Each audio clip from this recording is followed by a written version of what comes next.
Today I want to talk about why risk quantification is so important for CISOs. This is a subject that I do speak about a lot, and I wanted to touch on it again today just to stress some additional points about the fact that it doesn't have to be complicated. I know a lot of people think that when we say risk quantification that there's some large-scale application and a long time to roll it out and get everybody onboarded to this, and that there's this steep learning curve, and that now everything must be quantified across the organization. That's not what I'm talking about. That is an application. I'm talking about quantifying risk, and that can be done quickly, simply, with nothing more than pen and paper and just understanding the process. So what I want to talk about today is why understanding that process and applying that kind of analysis is so important to CISOs, and how they express themselves and how they manage risk. So hang on, I'm going to roll the intro and I'll be right back. Okay, welcome back to the podcast. I'm Charlene Deaver-Vasquez. I always take a minute to say thank you for stopping by. No matter what platform you are watching or listening to this on, I thank you for that. Especially, I hope you find this useful. Be sure to subscribe and hit the reminder button so that you can get updated whenever I put out another podcast. And I'm trying to put them out twice a week. So let's dive into today's topic. When we say risk quantification is important to CISOs, what I think a lot of people have in their mind is the typical implementation. But that's not what I'm talking about. So the typical implementation is a big program, everybody gets onboarded, there's a big learning curve, and then the idea is, the expectation is that everything in the organization will be quantified. That's not what I'm talking about. I'm talking about basic risk quantification and the analysis that backs it up, and why that is so important to CISOs. You don't have to buy a large application. In fact, the way that I teach risk quantification, you can either use very simple models that I have freely available from my website, or you can use what I call back-of-the-napkin math. This is not complicated. It is really very simple. Think of it this way.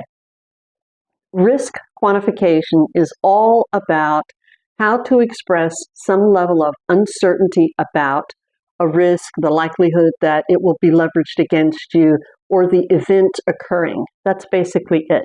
So in risk quantification for cybersecurity, most of the time we are really talking about a data breach or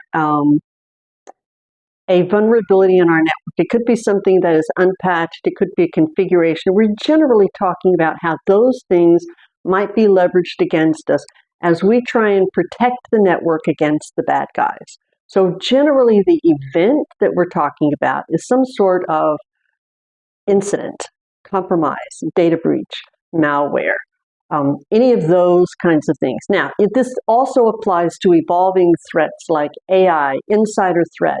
In fact, you can apply this to any question about cyber risk, any question. And the process is the same. In fact, the process is consistent. And that's why applying risk quantification, doing it this easy way, is really so important, because you can use it for everything. But that doesn't mean that you have to quantify everything. No, absolutely not. So let me explain. When we quantify risk, the way that I teach it, we're really looking at two things. What is the threat? And what's the likelihood that the threat actor will leverage that threat against you? Now, I use these words purposefully. We're talking about a threat actor. That could either be an insider threat, so someone inside your organization, or somebody external to your organization. It could come from many places, and it could be a hostile nation actor. It could be cyber criminals, which is the most common one we see a lot of these days. But what you're really talking about is the likelihood that that threat actor can leverage a weakness that you have to cause an event, whatever the event is. And so our focus is really what drives all of this is we're constantly questioning how secure our networks are. That's the whole point of this kind of analysis. You're constantly asking, do I have everything secure enough? What is my security like? You're constantly asking that question in the frame of what weaknesses do I have that a threat actor could leverage against me, and then how can I close that loop? So by quantifying risk, you are constantly measuring and then measuring your improvement against your initial baseline. You're constantly doing this. And so because there are so many areas of our environment that we want to look at, and it can be patching on a monthly basis, it can be developing new applications or standing up new systems or adding new offices, testing your incident response plan. It applies to everything. But that doesn't mean that you have to quantify absolutely everything. Instead, you want to use quantification when you are asking and answering that question about risk in your mind so that you can make a decision, whatever the decision might be. The decision might be about how to prioritize your resources in the next month or 30 days, or even just this week or today. How do I prioritize my resources? Now, the thing is, we do this every day without even thinking, because at the basis of risk quantification is the same algorithm that is the basis for making decisions in anything. In fact, the math of probability came about because a mathematician wanted to mathematically describe the learning process and how do we mathematically understand things.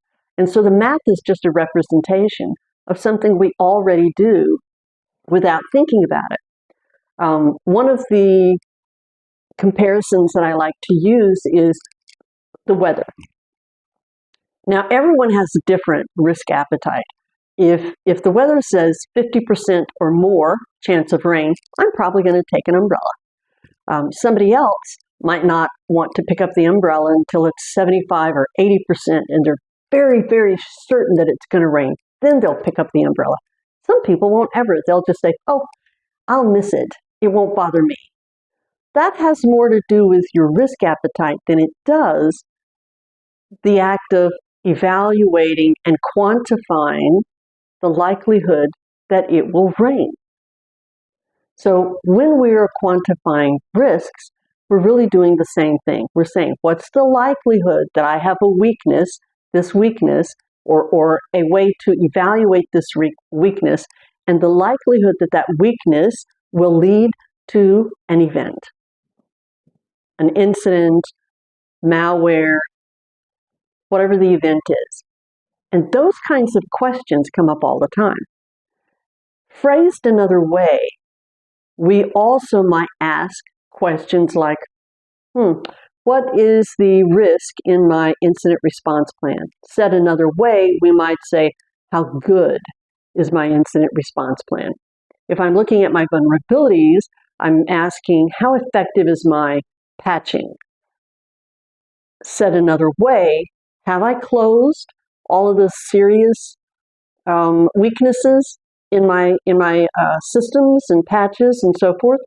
If I'm looking at my compliance program, the question is, what are the weaknesses in my compliance program that could lead to a negative event, right? That a threat actor could leverage that against me. How could they use that weakness? Said another way, how good, how effective, how well is it serving us in protecting the organization?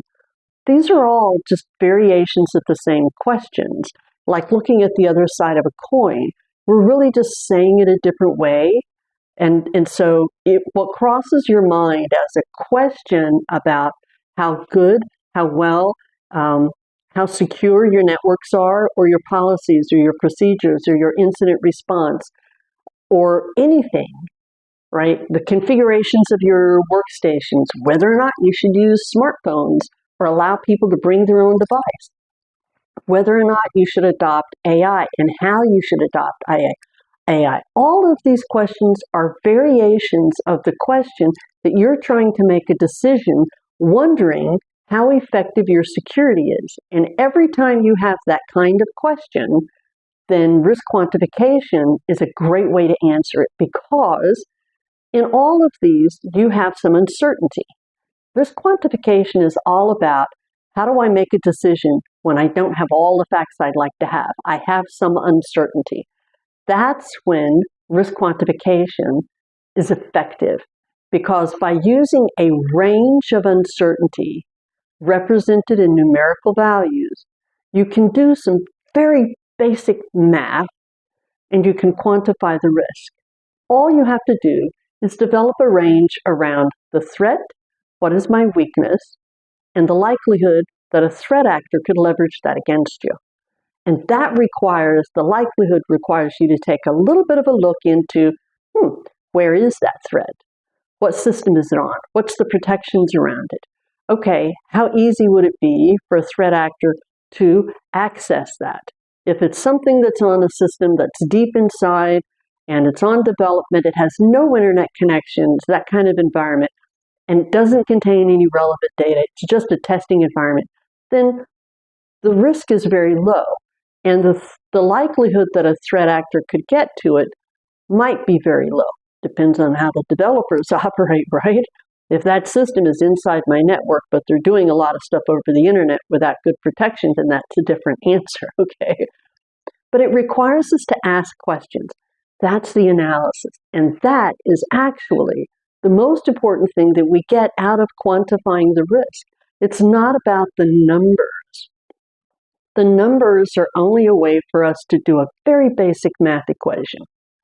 And the reason the numbers are so important is that way you are comparing things apples to apples instead of apples to oranges to bananas.